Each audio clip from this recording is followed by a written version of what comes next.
বেঈমান কোথাকার, হাতির রক্তের সাথে বেঈমানি করে আপনি 54 প্রয়োগ করে আবার সেই কি করতেছেন, দাড়ি টুপি আলাদা ধরতেছেন। যদি ডেইলি স্টার এবং ভাঙ্গাটা অন্যায় হয় তার বিচার করেন, কোনো সমস্যা নেই।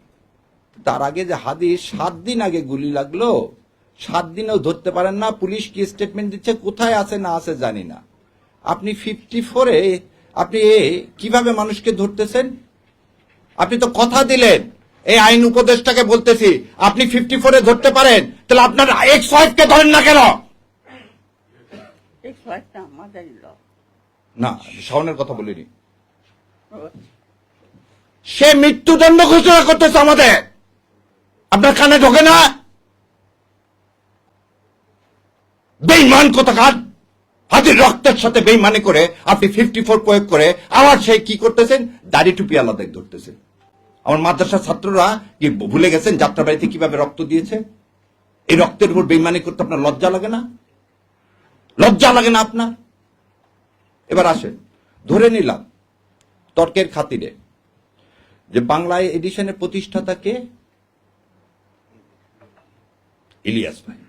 ধরে নিলাম তিনি প্রভোকেট করছেন, তিনি করার জন্য এই বিল্ডিং ভেঙে দিছে কেউ, খুব ভালো কথা। তার জন্য ইলিয়াস ভাই কি করছেন, পার্সোনাল ফেসবুক বন্ধ করে দিচ্ছেন।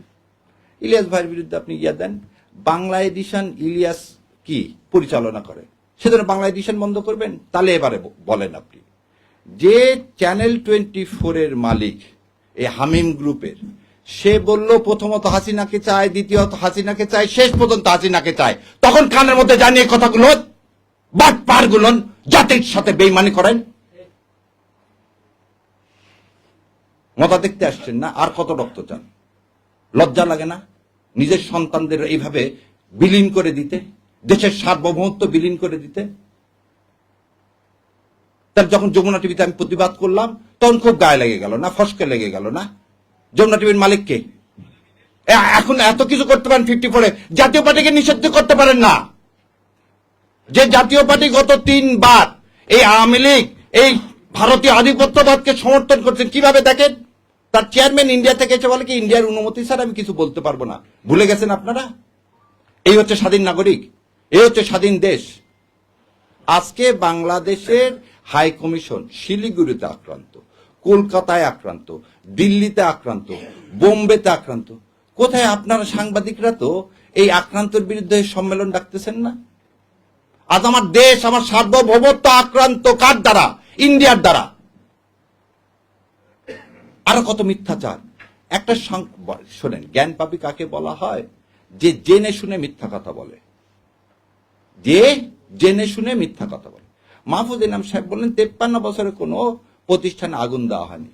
তাহলে উনি অন্ধ, নাহলে ওনার যেদিন চশমা ছিল না, যেদিন নয়া দিগন্তে আগুন দিছে 12 বছর আগে।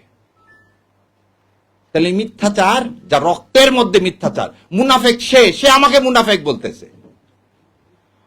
এটা তো আপনাকে অ্যাডমিটেড প্রমাণ দেখালাম, হঠাৎ করে আপনাদের এত মাথার ব্যথা হলো কেন? জামাত ইসলাম ক্ষমতা আসবে কি আসবে না, ক্ষমতা যাওয়ার মালিক হচ্ছে আল্লাহ। তা আপনারা ক্ষমতা বলতেছেন, বিএনপি চলে আসছে। গতকালকেও দেখি এই ওর নাম কেলা, আমেরিকা থেকে বসে থেকে ঠিকানার উনি বলে দিলেন বিএনপি আসতেছে ক্ষমতায়, তাহলে এখন জামাতের কি হবে? আরে ভাই, বিএনপি যদি ক্ষমতায় আসে তাহলে ভোট টোট করার দরকার কি? দিয়ে দেন না, দিয়ে তো দিছেন, 1.5 বছরে তো দিছেন, 1.5 বছরে তো দিয়ে দিলেন। আর জাতির সাথে তামাশা করেন না। বলতেছি আপনাদেরকে বারবার, শেষ রক্তবিন্দু থাকা পর্যন্ত এই ভারতীয় আধিপত্যবাদের বিরুদ্ধে যুদ্ধ করে যাব ইনশাল্লাহ। আর এই ন্যারেটিভ আর প্রথম আলো আর ডেইলি স্টারের এই ন্যারেটিভ আর ইনশাল্লাহ দেশে বাস্তবায়ন করতে দিব না। সেই জন্যই বলছি, দেখেন আপনাকে বলি, চ্যানেল আইতে যা আমি নিজে বন্ধ করে দিছি। কেন? যেদিন থেকে সোমাকে নিয়ে আসছি। যেখানে ভারতীয় আধিপত্যবাদ নিয়ে আসবেন, আমাদের কণ্ঠ বন্ধ করবেন, করতে পারবেন না ইনশাল্লাহ। আল্লাহ আপনাদের কান পর্যন্ত পৌঁছায় দেওয়ার ব্যবস্থা করবে। কি হয়েছে আপনাদের টিভি আমরা বর্জন করলে? যেখানে যেখানে ভারতীয় আধিপত্যবাদ দেখি আমি, সেখানে সেখানে যা বন্ধ করে দিচ্ছি। আমাদের কথা হচ্ছে আমাদের আদর্শের সাথে লড়তে হবে, এবং সেই আদর্শটা আমরা যে পুরাবো না।